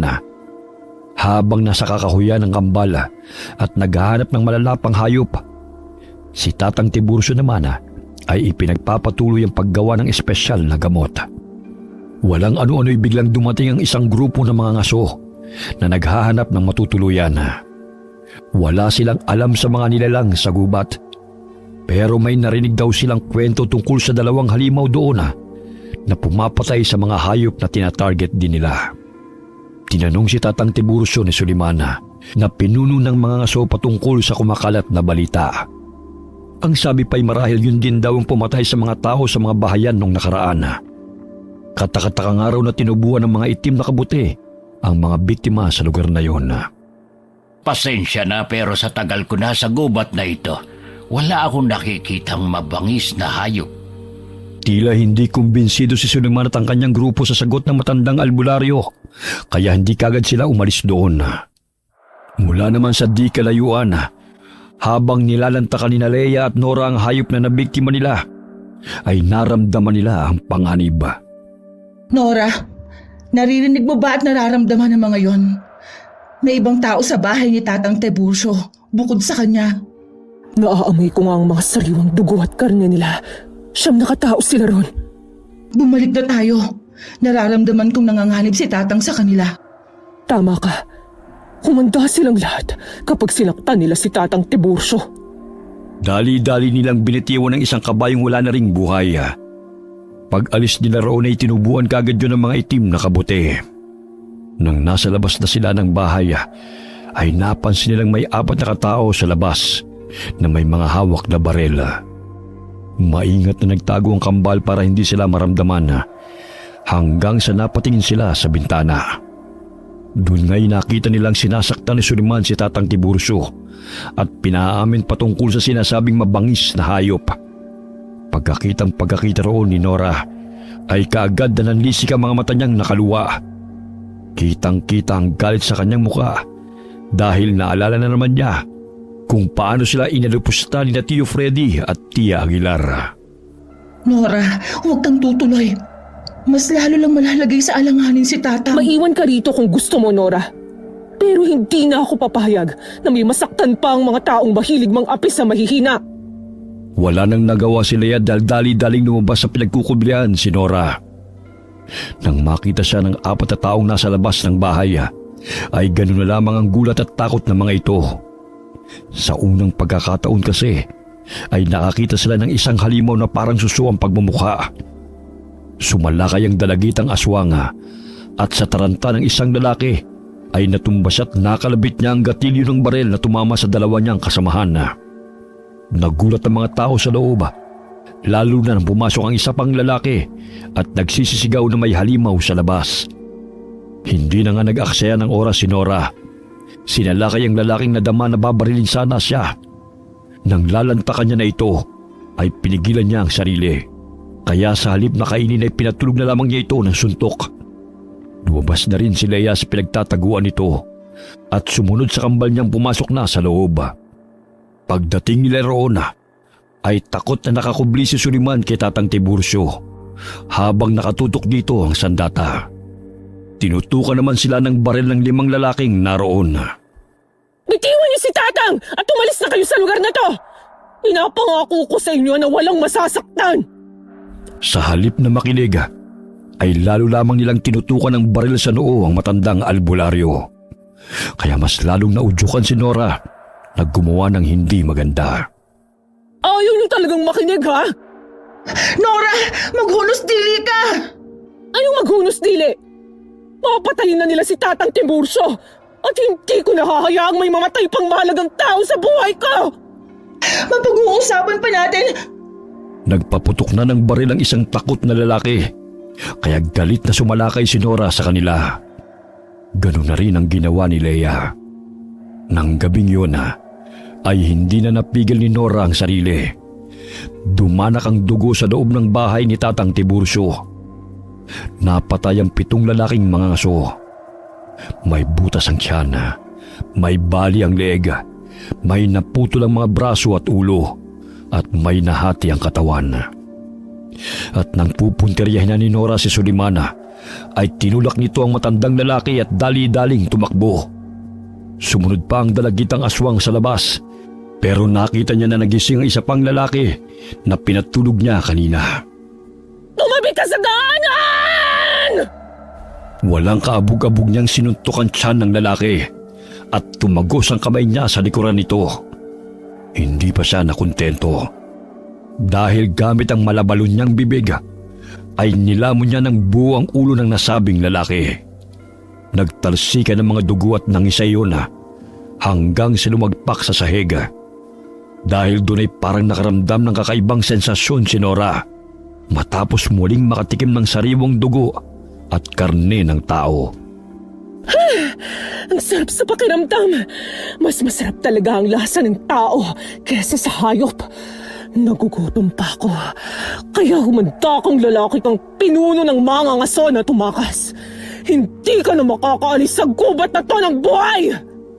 Susundan pa sana niya si Sulimana, pero lumabas na rin si Lea at Tatang Tiburcio at pinigilan siya. Nora, tama na! Nalulunod ka na naman sa kapangyarihan at bulong ng itim na engkanto. Labanan mo yan. Huwag ka magpasakop sa galit. Papatayin ko silang lahat at hindi niyo ako mapipigilan! Nora, pakinggan mo ang puso mo. Hustisya at katarungan ang ninanais mo, hindi ba? Hindi ang paghihiganti. Lumaban ka! Tumigil na kayo!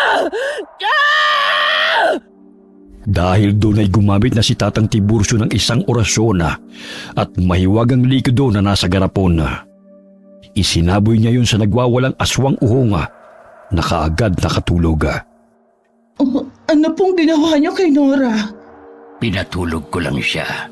Kaya huwag kang mag-alala. Nakapatay na naman po siya at nakatikim ng sariwang dugo at karne, Tatang. Ano na pong mangyayari kay Nora? Hindi na po ba siya makakatakas sa sumpa ng pagiging aswang uhong? Leia, pasensya na. Pero hindi ko rin alam ang sagot sa tanong mong yan. Ilang saglit pa ay dinala na nila sa loob ang natutulog na aswang. At kinuha na muna ni Tatang Tiburcio ang mga itim na kabuting tumubo sa katawan ng mga biktima ni Nora. Inilibing din nila ang mga yon sa likod ng bahay. Leia, kailangan na nating umalis dito. Siguradong pagsikat ng araw ay babalik ang lalaking yon para hulihin kayo. Kayo na lang po ang umalis, Tatang. Wala po kayong kasalanan sa mga nangyari. Kaya kami na lang ni Nora ang haharap sa pagbabalik nila. Hindi ko pwedeng gawin yon. Hindi ko kayo pwedeng iwan hanggat hindi ko natatapos ang misyon ko sa inyong magkapatid. Kaya kahit ipagtulakan niyo ako, hindi ko kayo iiwan. Magmadali na tayo bago pa sila magbalikan dito. 2 linggo pagkatapos ng insidente, ay mabilis na kumalat ang balita patungkol kay Tatang Tiburcio na nag-aalaga raw ng mga halimaw. Naging wanted siya sa mga karatig bayan at baryo sa pag-aakala na alaga niya ang kambal na aswang uhong na ginagamit niya sa pagpatay. Ang laking pagsisisi naman ni Nora sa kanyang nagawa, pero pinayuhan siya ni Tatang Tiburcio na tanggapin na lamang ang nangyari. At sa tulong pa ng matandang albularyo ay mas lalong natutunan ng kambal na makontrol ang kanilang mga sarili. Nagpalipat-lipat sila ng pinagtataguan sa gubat hanggang sa maisipan na nilang magpunta sa baryo. Naisip kasi nilang mas madali silang makakapagtago sa maraming tao kaysa sa gubat kung saan ay kabisado rin ang mga mangangaso sa pangunguna ni Soliman. Hanggang sa dumating na nga ang araw na nakabalik na sila sa munting lawa, ang baryong sinilangan ni Leia at Nora. Nanahan sila sa maliit na kubo sa dulo ng baryo at doon ay nalaman nila na namumuhay ng marangya sila Mang Freddy at Aling Aguilar. Pag-aari na nila ngayon ang bahay ni Rafa at Ella, ang lupa ng patahian at pati na ang lahat ng perang ipon ng yumaong mga magulang na nakadeposito sa bangko. Napakuyom na lamang ng kamao si Leia at Nora matapos malaman ng mga iyon at pilit nilang kinokontrol ang galit upang hindi na maulit ang nangyaring pagpatay nila sa mga mangangaso. Isang gabi, nagtungo sa isang yungib si Tatang Tiburcio upang magnilay-nilay. Kaya naman napagpasahan ng kambal na gumala sa baryo. Tinungo nila ang dating bahay at nakita nila ang sakim ng mga tiyo at tiya. Ang kakapal ng mga mukha nila. Talagang kinuha na nila ang lahat sa atin, Leia. Nagagalit din ako, Nora. Pero kalamahin natin ang mga loob natin. Dahil kung magkataon, baka maulit yung nangyari noon. Pinipilit ko, Leia. Pinipilit ko. Pero ngayong nakita ko sila ulit, paulit-ulit na sumasagi sa isip ko yung mga ginawa nila sa atin. Yung pangalipusta at pagpapahirap nila na hindi makatao. Tapos na yun, kapatid ko. At nakaraan na. Isang masakit na nakaraan na dapat na natin burahin sa isipan natin. Huminga ka lang ng malalim. Huwag mo na yung isipin pa. Maghintay na lang tayo ng oras bago gawin ang plano natin. Hinawakan nila yan ng mahigpit ang kamay ng kakambal at pagkatapos ay pareho silang saglit na pumikit at huminga ng malalim. Tumigil lamang sila nang marinig ang pag-uusap ni Tio Freddy at Tia Aguilar.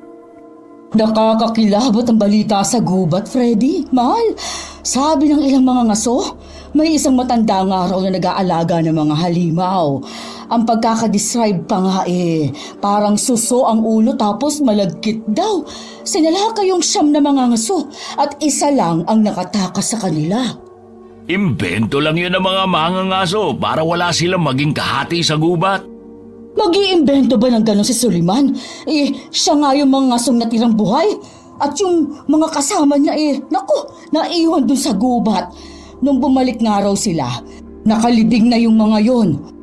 Kalat na sa mga baryo at baka nga sa buong probinsya pa Hindi lang ibinabalita dahil ayaw ng kinauukulan na magpanik yung mga tao. Siyempre, maaapektuhan ng turismo sa probinsya. Naku, si Suliman, adik-adik naman yung isang yun. Sa kakagamit niya ng pinagbabawal na gamot kung ano-ano na nakikita niya. Baka nga mamaya siya lang talaga ang pumatay sa mga kasama niya dahil sa kaadikan niya. Hindi ako magugulat na isang araw nasa mental na yun o kaya nasa kulungan. Natigilan ng mag-asawa dahil nagulat sila nang biglang mabasag ng salamin ng bintana.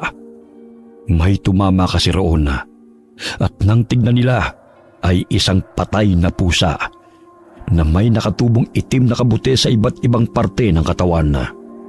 Nanlaki ang mga mata ni Aling Aguilar kaya dali-dali siyang napayakap sa asawa. Naku, Freddy! Yan yung kumakalat na balita na pumapatay ng mga hayop na tinutubuan ng itim na kabute. Yan raw yung alaga ng matanda doon sa gubat, sabi ni Suliman. Nandito na sa baryo natin yung halimaw! Huwag ka nga magsabi ng kung ano-ano, mahal. May nananakot na naman sa atin o nagbabanta kaya ganito. Hindi nila matanggap na tayo na ang may-ari ng patahian ng dati nilang amo. Natigilan na ang mag-asawa sapagkat mula sa bintanang nabasag na salamin ay sumulpot ang 2 aswang uhong. At katulad nga ng mga nababalita, mukha itong mga suso na luwa ang mga mata at parang balon ng bibig na maraming ngipin. Subalit ang katawan ay halintulad sa tao. Kamusta na po, Tiyo at Tia? Ang tagal din po nating hindi nagkita. Tiyo at Tia? Anong ibig sabihin nito? Sino kayo? Ang bilis nyo naman po yatang makalimot ngayon. Hindi nyo po ba kami na-miss? Anong sinasabi niyo, mga halimaw kayo? Kanina lang po, pinagkakwentuhan ninyo ang tungkol sa amin. Ang mga halimaw na kinatatakutan ng lahat ngayon, lalo na sa gubat. Kung ganon, Sila nga yung mga halimaw, mahal! Umalis na tayo rito! Hindi lang kami basta mga halimaw. Kami ang kambal niyong pamangkin na walang awa niyong iniwan sa gubat at pinagmalupitan. Lea? Nora? Kami nga. At oras ng paniningil ng hustisya. Biglang lumundag si Nora at kinadyakan si Freddy sa dibdib. Mabilis na tumilapon ang Ginoo sa dingding. Kaya mas lalong natakot ang tiyahin nilang sigaw ng paghingi ng tulong. Tumakbo ang ginang pero sinundan ito ni Lea. Nag-focus lang si Nora sa tiyuhin nilang nangihina matapos mabalian ng balakang. Maya-maya'y bumalik na rin si Lea. Hatak-hatak sa buhok si Tia Aguilar na sigaw pa rin ang sigaw dahil sa takot. Isa pang sigaw mo, Tia. Tatanggalin at hahatakin ko yung dila mo. At sisiguraduhin kong hindi ka na makakapagsalita kahit kailan. Nanahimik ang ginang habang napapayak at napapahina lang dahil sa pagkagimbal. Pinagtabi silang mag-asawa sa isang sulok at hinarap ng mga aswang uhong. Naalala niyo ba ang pagtapon sa amin at kung paano niyo kami pinahirapan ng paulit-ulit hanggang sa iwan niyo kami sa gubat, ha? hindi ko naman talaga ginusto yun. Itong asawa ko may gusto kaya siya ang parusahan niyo. Wala ka pa rin pagbabago, Tiyo. Pinapasa mo pa rin palagi sa ibang ginawa mong kasalanan. Oh, tama! Wala akong kasalanan! Sumusunod lang ako sa gusto ng asawa ko. Mga pamangkin, si Freddy ang nagplano ng pagpatay sa tatay at nanay ninyo. Hindi ko gusto yun. Kaya parang awa nyo na. Siya lang ang patayin nyo. Isang malakas na sampalang pinadapo ni Nora sa kanyang tiyahin. Sinundan pa yun ng pagsuntok at pagsabunot hanggang sa tila malamog ang mukha ng ginang. Tumigil lamang siya dahil nagmakaawa na yun ng gusto at isa pa'y duguan na ang mukha nito sa dami ng tama. Mga halimaw kayo! Hindi kayo mga pamangkin ko! Kayo ang lumikha sa amin! Kung hindi nyo kami iniwan nun sa gubat, hindi kami magiging ganito! Kayo ang dahilan kung bakit kami napaglaruan ng engkantong itim at nabigyan ng hindi katanggap-tanggap na sumpa. Kayo dapat ang maging mga halimaw, hindi kami! Patawarin niyo kami! Hindi namin alam na mabubuhay pa kayo! Hindi namin intensyong... Sinungaling! Alang ang kaluluwa mo, Tiyo! Tandang-tanda ko pa ang sinabi mo noon bago mo kami iwan dun sa gubat. Kung nagawa mong patayin ng tatay namin, kami pa kaya? Di ba yun nagsabi mo? Kaya ngayon, humanta ka! Ibinuhos ni Nora ang buong lakas niya sa pagsipa sa kaliwang paa ni Tio Freddy. Nabali yun at halos maputol habang ang Ginoo ay sigaw ng sigaw sa tindi ng sakit. Halos magwala siya dahil sa nararamdaman habang ang asawa niya ay takot at pag-iyak lamang ang tugon sapagkat wala silang magawa. Mas masakit pa dyan ang naramdaman namin noon. At hanggang ngayon, hindi napapawi ang sakit dahil naiwan sa amin ang sumpa. Kaya anong sinasabi mong patawad, ha, Tiyo? Nagpapatawa ba kayong dalawang mga sakim kayo? Patawad lang ba ang kapalit ng pagkamatay ng mga magulang namin? Hindi nyo na maibabalik ang buhay nila at hindi nyo kami maililigtas sa pagiging halimaw. Kaya hindi namin tatanggapin ang paghingi ninyo ng tawad dahil alam namin na hindi yung tao sa puso ninyo. Sinisiguro ko sa inyo, Tio Freddy at Tio Aguilar, mas higit pa sa paghihirap namin ang paghihirap na mararanasan nyo! Sasaktan pa sana ni Nora ang mag-asawa pero biglang sumulpot si Tatang Tiburcio sa gilid ng pintuan. Nagulat din ang kambal dahil di nila sukat akalain na babalik na kaagad ang matandang albularyo. Tama na mga anak. Hanggang dito lang yan. Huwag niyong hayaan ang galit na tapusin ang inyong pagkatao. Kapag pinatay niyo sila ngayon, siguradong hindi niyo makakamit ang tamang hustisya. Hindi rin matutuwa ang mga magulang niyo dahil binabahira niyo na naman ang kasalanan ng inyong mga kamay. Dahil sa sinabing yun ni Tatang Tiburcio, ay napayak na lamang sa galit sina Leia at Nora. Pero sa huli, ay sinunod nga nila ang sinabi ng matandang albularyo. Hindi namin kayo papatayin, pero gagawin nyo ang lahat ng sasabihin namin. Una, hindi niyo po sasabihin sa kahit kaninong tao ang tungkol sa pagiging aswang uhong namin ni Leia. Pangalawa, isusuko po ninyo ang mga sarili ninyo sa pulis. Aaminin ninyo na pinatay niyo po mga magulang namin. At sasabihin niyo po sa mga tao na hindi totoo ang ipinagkakalat ninyong chismis tungkol sa pagkakaroon ng kalaguyo ni Mama. Kaya siya pinatay ni Papa. At nag-suicide ang Papa ko dahil doon. Lilinisin niyo po ang pangalan ng mga magulang namin at harapin ninyo ang mga kaso laban sa inyo. Pangatlo, ibabalik niyo po sa amin ang lahat ng kinuha niyo. Itong bahay ng mga magulang namin, ang patahian at ang iba pa. Sa ganoong paraan po mapagbabayaran ninyo ang lahat ng kasalanan ninyo sa mga magulang namin at sa amin. Kapag hindi po kayo tumupad sa usapan, kapag binunyag niyo po ang pagkatao namin ni Leia, kahit saan po kayo magpunta, siguradong mahahanap at mahahanap pa namin kayo. Sa pagkakataon pong yun, ay hindi ko nasusundin ang mga payo ni Tatang Tiburcio. Hahatakin ko po ang dila mo, Tia Aguilar, at ipupulupot ko sa buong katawan mo. Tutukutin ko rin ang mga mata mo. At sinisiguro kong mahihirapan ka ng husto. Pero hindi kita basta-basta papatayin kahit na gustuhin mo na.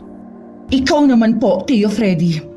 Hindi lang ang isa mong paa ang mababali, kundi ang kabila pa po. Pati ang mga kamay mo. Pagagapangin po kita sa lupa habang nabubuhay ka. Dahil sa matinding takot, ay wala nang nagawa ang mag-asawang Sakim, kundi ang sundin ang sinasabi ng kanilang mga pamangkin. Matapos magkasundo'y nila kaagad sa pagamutan ng mag-asawang Freddy at Aguilar.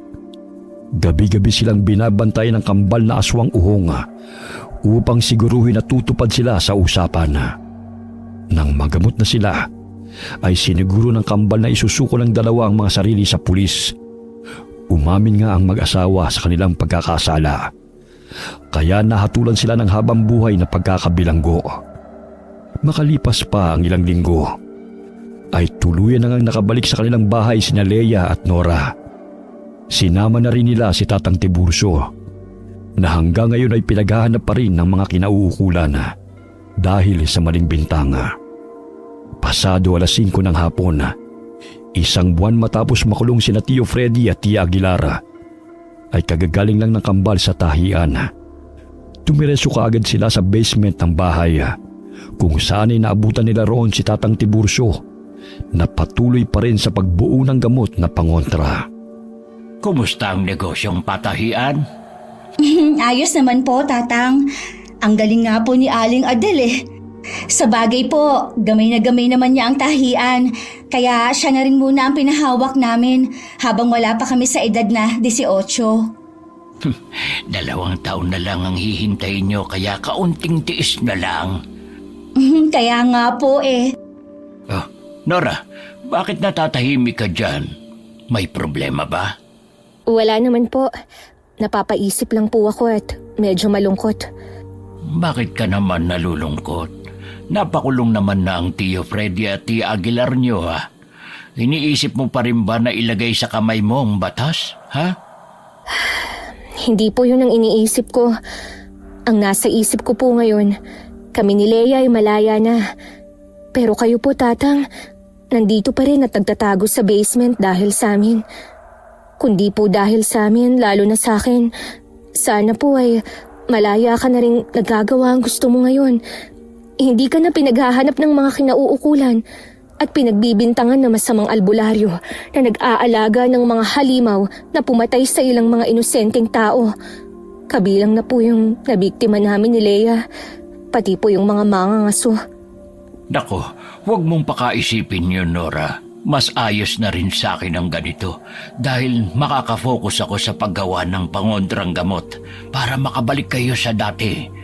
Nandyan naman kayo para kumuha ng mga kailangan kong halamang gamot. At isa pa, ligtas naman ako rito sa basement at nabibigay naman ang lahat ng pangangailangan ko.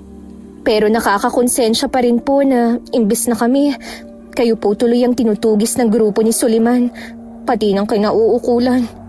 Tama po si Nora, Tatang. Pasensya na po kayo talaga. Masyado na naming pinabibigat ang pasanin ninyo. Sabi ko naman sa inyo, huwag niyo kong alalahanin, Leia at Nora. Basta magpatuloy lang kayo sa pagkontrol sa sarili niyo at malapit ko nang matapos ang pangontra. Kaunting tiis na lang at tuluyan na kayong makababalik sa dati. Matapos magpasalamat ng magkapatid, ay sabay nilang niyakap ang matandang lalaki na tumayo na rin bilang bago nilang ama. Lumipas pa ang mga araw at linggo at naging maayos naman ang routine ng kambal. Pasado 12:00 ng gabi, nagtungo na sila kaagad sa masukal na gubat para humanap ng mabibiktimang hayop. Mas naging maingat na sila kaysa sa dati dahil marami ngayon ang rumoronda sa iba't ibang baryo. Ito nga'y dahil sa pagtaas ng bilang ng mga namamatay na hayop gabi-gabi. Mas tumindi kasi ang gutom na nararamdaman ng kambala na tila hindi na sumasapat ang 1 o 2 hayop sa isang gabi. Nora, napansin mo ba na parang wala na tayong nakikita mga hayop sa gubat? Malamang dahil yun sa pag-iingat ng mga tao. Bumalik na tayo sa atin at dun muna tayo pumunta sa babuyan. Sigurado ka dyan? Delikado ang babuyan na yun, lalo na at pag-aari ni Mang Soliman. Mag-iingat naman tayo Hindi tayo pwedeng magutom kahit isang gabi lang, Leia. Dahil magiging delikado para kay Tatang Tiburcio kapag nangyari yun. Kaya tara na, maghati na lang tayo sa biik na makukuha ko. Wala na silang sinayang na oras. Nagtungo sila sa babuyan ng mga ngasong si Soliman at kumuha ng biik. Sa kasamang palad ay nagising ang mga aso at kinahulan sila. Nagising din ang mga nasa bahay hanggang nakita ng mga yun ang 2 asong uhong. Galit na galit si Soliman habang pinapuputukan ng baril ang magkapatid. Dahil doon ay nabitiwan ni Nora ang biik at naiwan yun bago sila makaalis. Tinamaan din ng bala ng baril si Leia sa hita pero hindi niya yun ininda. Tumawid kaagad sila sa kabilang baryo at muling bumalik sa munting lawa. Pagdating doon ay nakita ni Tatang Tiburcio na iika-ika si Leia. Kaya lumapit siya sa dalawa at kaagad yung inalalayan. Anong nangyari? Bakit may tama ng bala si Leia? Kanina ko pa kayo hinihintay dahil may magandang balita ako sa inyo. Nabuo ko na ang pangontrang gamot at nandun yun sa basement. Kitang-kita ang tuwa sa mukha ng kambal matapos yung marinig. At nang papunta na nga sila sa basement ng bahay, ay biglang natigilan ng lahat matapos makarinig ng sasakyang dumating. Paglingon nilang lahat, ay nauna nilang nakita si Soliman na galit na galit. Nang masilayan ng mga ngaso si Tatang Tiburcio, ay wala na siyang inaksayang oras. Inutusan niya ang 9 na kasama na magpaulan ng pana. May ginawa kasi silang mga pana na disenyo para lamang sa mga aswang o kahit anong klase ng halimaw. Tumakbo ang matandang lalaki, pati ang 2 aswang uhong na nagtago kaagad. Naghiwalay sila, si Tatang Tiburcio sa kaliwa at ang magkapatid naman ay sa kanan. Nang mapatingin sina Leia at Nora sa Ginoo, ay nagulantang sila dahil may 2 tama na yun sa balikat at isa pa sa tiyan. Dahil doon ay parehong kumulo ang dugo ng kambal, hindi na sila nakapag-isip ng tama. Galit nilang sinalakay ang 10 katao, kabilang na si Soliman. Wala silang pinatay sa mga yun. Pinatulog lamang nila. At kahit galit na galit sila kay Soliman, ay hindi nila ito nagawang kainin. Nang makatulog na ang lahat, ay binalikan nila si Tatang Tiburcio na nanghihina na. Tatang, tutulungan ko po kayo. Tara po sa basement para magamot kayo. Huwag po kayong mag-alala. Magagamot po kayo, Tatang. Huwag niyo na akong unahin, Leia at Nora. Unahin niyo nang alisin ang mga natutulog na mga ngaso. Siguradong kapag nagising sila, susugod uli sila. Ay layo niyo muna sila sa lugar na ito. Pero paano po kayo? Bilis na, Nora. Ihahanda ko ng mga gamot na pangontra. At pagbalik niyo rito, inumin niyo lang ang mga yon. At sa loob ng 3 araw, doon niyo mararamdaman ang paglaya sa sumpa ng pagiging aswang uhong. Kahit nag-aalangan ng kambala, ay sinunod nila ang inutos ni Tatang Tiburcio. Gamit din ng sasakyan ay dinala nila sa malayo ang mga yun, at ang pinagmaneho nila ay ang isang lalaki na naunang nagising. Nang malayo na sila, ay nagulat sila sa ginawa ng kanyang kambala dahil pinagpapapatay nito ang mga sakay ng sasakyan at pagkatapos ay inihulog sa bangin. Siniguro ni Nora na wala talagang makakaligtas sa mga yun. Bakit mo ginawa yun, Nora? Para matapos na to, tara na at bumalik na tayo. Naghihintay na si Tatang Tiburcio. Wala nang nagawa si Leia kundi sumunod na lamang pauwi. Pagbalik nila sa bahay ay dumiretso sila sa basement kung saan ay naabutan nila si Tatang Tiburcio na nakaupo sa tapat ng 2 gamot na nasa garapon. Natutuwa silang lumapit sa matandang lalaki pero natigilan din sila nang biglang lumupaypay ang kamay nito. Doon kaagad na pagtanto ng kambala na may nangyari na sa albularyo. Sinubukan nilang isalba ang buhay ni Tatang Tiburcio pero huli na ang lahat Dahil kanina pa pala yun namatay. Nag-iwan lamang yun ng sulat sa kanila kung paano gawin ang pangontra para kung sakaling may mga katulad nilang mapaglalaruan ng itim na engkanto sa kagubatan. Habang iniinom ni Leia at Nora ang pangontrang gamot, ay walang tigil ang pagtagas ng kanilang mga luha dahil sa nangyari. Binigyan nila ng maayos na libing si Tatang Tiburcio at nagpasalamat sila ng taus-puso dahil tunay na nakalaya sila mula sa sumpa ng itim na engkanto. Okay, sana po nagustuhan niyo ang kwento ng kambal. Shout out po tayo kay Giza Nicole Velasco and Isaac Velasco. Hi din po sa mga anak nyo. Hi kay Richard Flores na lagi pong nag-aabang sa mga kwento natin. Salamat po sir. Hi kay Jocelyn Nazareno from Riyadh. Shout out sa mga taga Perez, Cavite. Galing po kay Teresita Villarmino. Hi kay Lady Dam. Shout out kina Samuel Tubosa, Dodong Tubosa, and Joy Cuevas Tubosa from Malaysia. Kamusta po kayo? Hi kay Eagle Eye Mar Sevilla from Nasugbu, Batangas. Hi kay Rexardo from Mabalacat City, Pampanga. Hi kay Marvin Villanueva. Hi kay Nanette Garcia from Cyprus. Shout out sa mga solid ingkong po natin, ang Delora family, Gonzaga family, at kay Beth Royo. Salamat po sa inyo.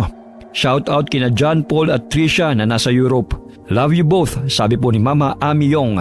Shout out sa Azenar Goodies. Shout out sa Dumaplin family. Shout out sa Grefaldia and Imperial family. Shout out kina Prince Berlin Monsalud and Princess Angel Heart Monsalud. Kamusta po kayo? Shout out po sa lahat ng mga nasa Angie Oribe Garments. Hi po sa inyo. Hi kay Emma de la Cruz from Bacoor, Cavite. Shout out kina Ate Gaya, Nida, Alejandro, Fredo, Darlene at kay Nanay Nati from Catanduan, Quezon. Kamusta po kayo dyan? Shout out sa La Torre family from Q-Mart, Cubao. Hi kay Irma Umali from Italy. Hi kay Sally Albino from Kawayan City, Isabela.